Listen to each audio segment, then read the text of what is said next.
In this tutorial, in the DaVinci Resolve 18 tutorial, I'm going to show you how you can use keyframes in DaVinci. It's very simple. And now let's jump right into this video. Make sure you watch this video to the very end. I'm going to show you some really interesting methods to create a keyframe and how keyframes work. So make sure you watch this video to the very end. And now you right click here, select import media, or use the shortcut Ctrl+I. And so you can import your video. I import my video, I'll grab it and drag it onto the timeline. And here, select the video. Make sure you select the video, because once you select the video here, you should see this panel, this inspector. If you don't select the video, then it's not okay. So if you want to work on this video, let's say, click on it, and then here, this icons here are our keyframes, right? And now keyframes, let's say we want to add a keyframe right at the beginning of this video. And then I will go here and add a keyframe for zoom, because I will zoom in. I'll add a keyframe for position.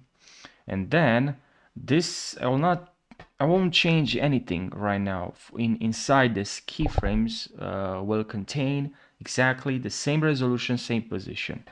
But because we want a start, and then after keyframe, you want to see your keyframes, make sure you click on here. Now after keyframes, after a few keyframes, after a few seconds, I'm gonna add another keyframe. I'm gonna add a zoom keyframe and position keyframe.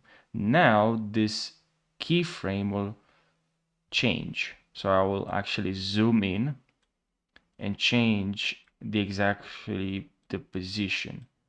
Right? I'll change the position. Now these two keyframes right over here will contain something different.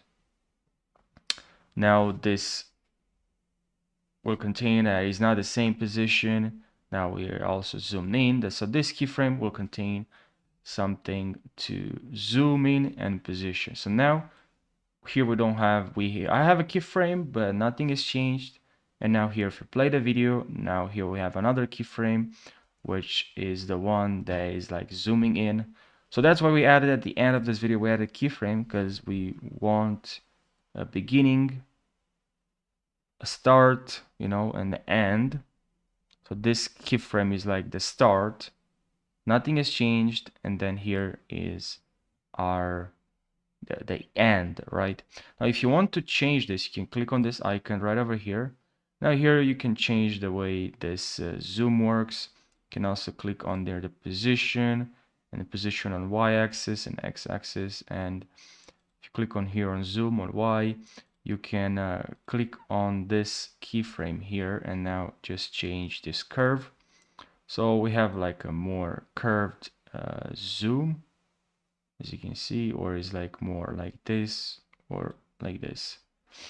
Now we have more like this. As you can see, you can play with this curve and change the way you want. But guys, I really hope you found this short tutorial helpful. I really hope you learned something. If you have any questions, make sure to leave your questions down below. And now I'll see you in the next video. Take care.